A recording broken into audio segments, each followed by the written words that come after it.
So there's tiers from $1 all the way up to like $500 a month. So whatever you feel comfortable with, head on over and check out those for some exclusive perks.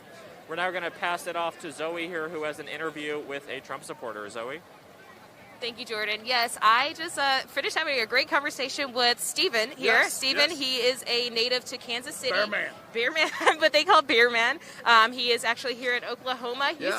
He mentioned to me earlier how he came in with a limo. Yeah, with whole a limo. Tell me a little bit about it. Yeah. 27 feet of winning, baby. That's what I'm talking about. 4 bones on 100 spokes, large and in charge, big cars and movie stars. Came in Twisted style, steel in style. and sex appeal.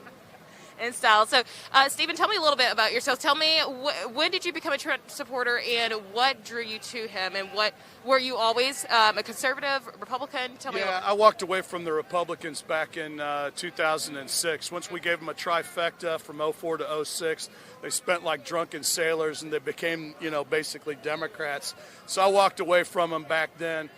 Then they, half the country's wealth was stolen in broad daylight. September of 09, nobody goes to jail except Bernie Madoff, and he was stealing from his own people.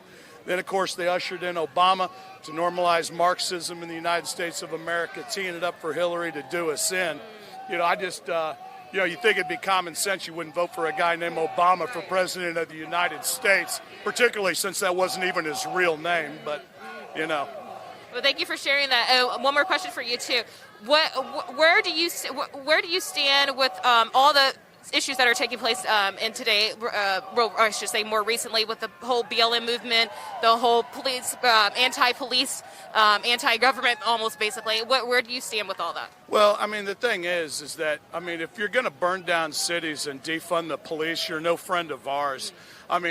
These people are the same people that rigged an election, rigged an investigation, and rigged an impeachment process against the American people, and they lost all 3. They voted for a guy named Obama not once but twice, and he stole everything. That's why they were down on Epstein Island raping and eating those babies down there. Just look at the flight logs. They all knew who he was, what he did, where he did it. That's why they got on his plane to fly down there and do it with them. That's what the real problem is. It's pedophilia, and as soon as everybody finds out that all these people are pedophiles, that's when the party really begins.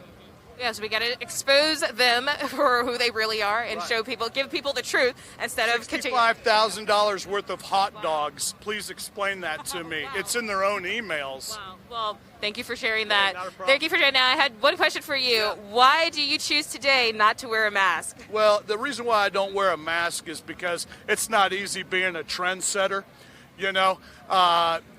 People think it's easy. But it's not. It's a hoax. 99.7% survival rate. Are you kidding me? You've got Bill Gates running around like a psychopath trying to cram his vaccine down my throat, and I'm doing just fine without it, Bill. Didn't you go down to Epstein Island yourself? Epstein and Weinstein just doesn't sound like a Presbyterian problem to us. Well, thank you for sharing that. But, of course, that does not go against the basic safety procedures that we should be doing at a daily basis, washing your hands, staying at least as far away as possible. If you took that mask off, I'd make out with you. Well, anyway, Stephen, it was so great talking with you, and thank you so much for your time. Thank and you. do you have anything else you want to say maybe to other Trump supporters who are watching who can't be out here? Absolutely. Stars and bars, red, white, and blue home team, man. It's Trump 2020. They're throwing an octogenarian at us, struggling with dementia, trying to hide liquor on his breath, dealing with a son who just got a stripper pregnant down in Arkansas, cheating on his dead brother's wife. Well, Stephen, again, thank you. Thank you so much for your time. You have a blessed day.